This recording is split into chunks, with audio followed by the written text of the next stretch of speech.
Imagine a time when humans weren't just regular-sized but were towering giants standing over 30 feet tall. From the first man, Adam, to ancient figures like Seth, Enos, and Methuselah, these early humans lived in an age of unimaginable size. But then, after Noah's flood, everything changed. Why did humans suddenly shrink? Was it simply environmental changes, or could there be a deeper, more mysterious reason? Let's uncover the shocking truth behind why we went from giant-like beings to the humans we know today.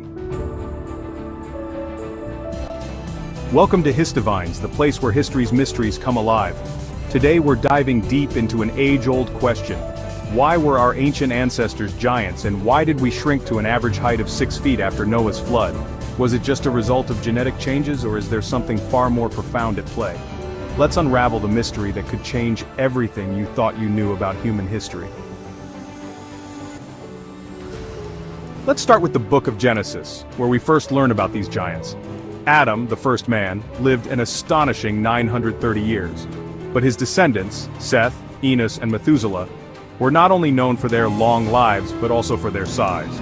These giants, according to many traditions, stood far taller than we do today. Genesis 6:4 speaks of the Nephilim, beings born from the union of the sons of God and daughters of men. These figures were described as giants on the earth. But what does giant really mean? Some believe they were 30 feet tall or even more. Could these giants be the reason early humans were so massive? To support such incredible size, humans must have had a rich and nutrient-dense diet. What did these ancient giants eat?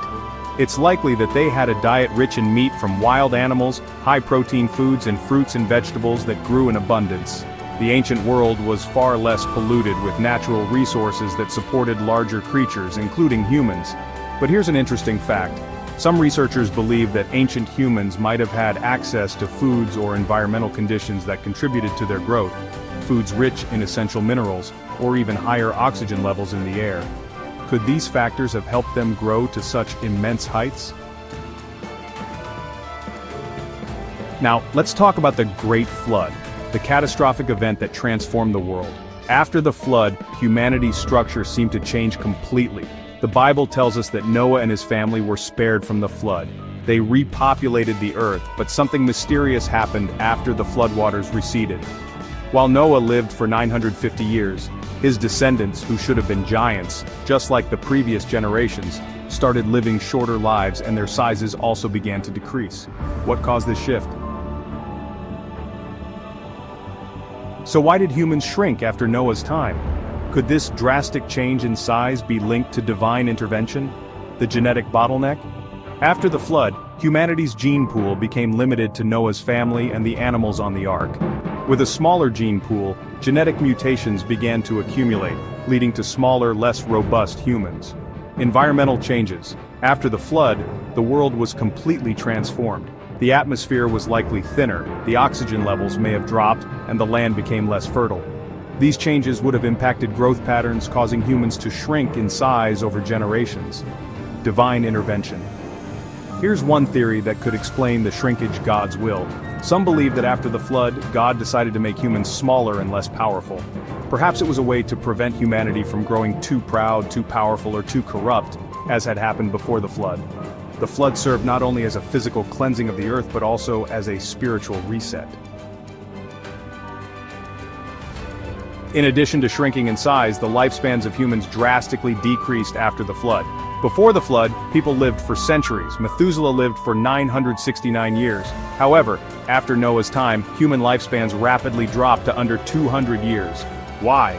Was it because of genetic changes, environmental factors, or a shift in divine will? The exact cause remains a mystery. Some experts suggest that the Earth's environment after the flood was much harsher.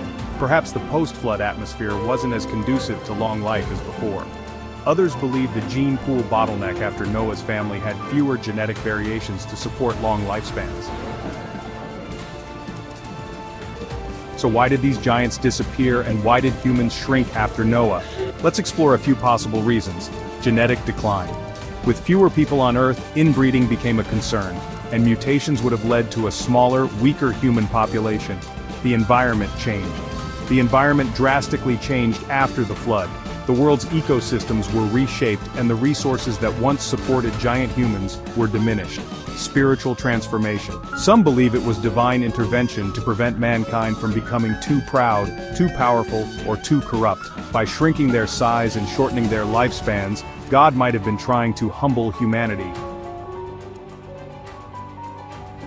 After Noah's flood, the age of giants ended, and humanity began to shrink in both size and lifespan. The change could have been due to a combination of genetic bottlenecks, environmental shifts, and spiritual factors. So, what do you think? Was it environmental change, divine intervention, or something else entirely? Could there have been more to the story than we know? If you've enjoyed this mysterious journey into human history, don't forget to like, subscribe, and hit the bell icon to stay updated on our next deep dive. What's your theory about why humans shrank after Noah's flood? Leave your thoughts in the comments below. Thanks for watching Histoveins, where we bring history's secrets to life.